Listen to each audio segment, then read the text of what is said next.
Center, where we are going to learn more about the Wangan supremacy under the title Nabongo being the rule of the Wangan kingdom or the Wangan community.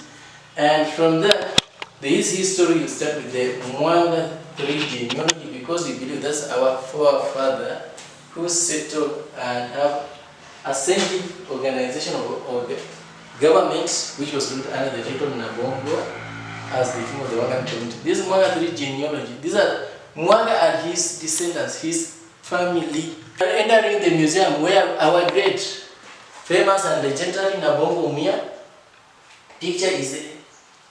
We have a calabash which has been improvised with a modern cup to take water or porridge.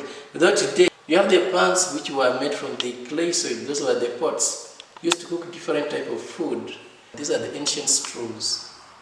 This one, they has a hollow path beneath them, which allow the native beer to pass through as they suck by the far ends. We have the one after that in little time, the one who is reading. This is a modernized person. This was done during the reign of Nabongo, the legendary, where the quartz which they used to ferment milk, and from that milk they could obtain the ghee fats, which was used to cook and also to other activity. Same quartz, it can be splitted into 2 equal parts, and we acquire the calabash, which is the ancient cup. And His Majesty, with other artifacts, His Majesty was able to visit Congo DRC under Baeke Kingdom, is where he was given this as a present.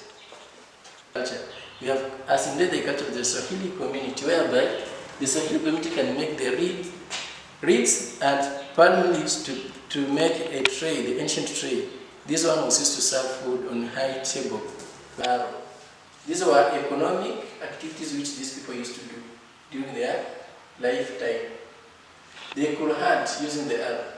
The community, they used the black iron ore to make tools. Some of the tools were the hoe. Hoe were used for farming activity, and you have this bell which was tied around the neck for a bull for identification of somebody's heads. We have the precious stones which were implied in a pot containing water, so that to keep the water cool or to on. Because he's a ruler and he's the king, he has his own royal stool. It's a 4-legged royal stool, and his cabinet has to use 3-legged stool. That's the difference between the king and the subject. Whoever introduced us to the currency were now the first group were the Arabs. When they came in the Wangan land, they used to buy ivory as they gave us the beads. Beads were much weared around the neck, around the waist. People, they could wear those beads without fear. So that horns were a source of communication and drums. So you find that nachomaanisha ile shilingi ya Kenya yenye babu zetu walitumia ilikuwa na kashimo katikati. Na hizo shilingi zilikuwa na majina pia nation. In notes, and here we have the coins. Apart from the coins, we have also wear it on the neck. As they were moving across, they will be able to identify this somebody from a certain place. For example, this one is written Mumia from Mumias. Mumias town was named after the legendary Nabongo Mumia.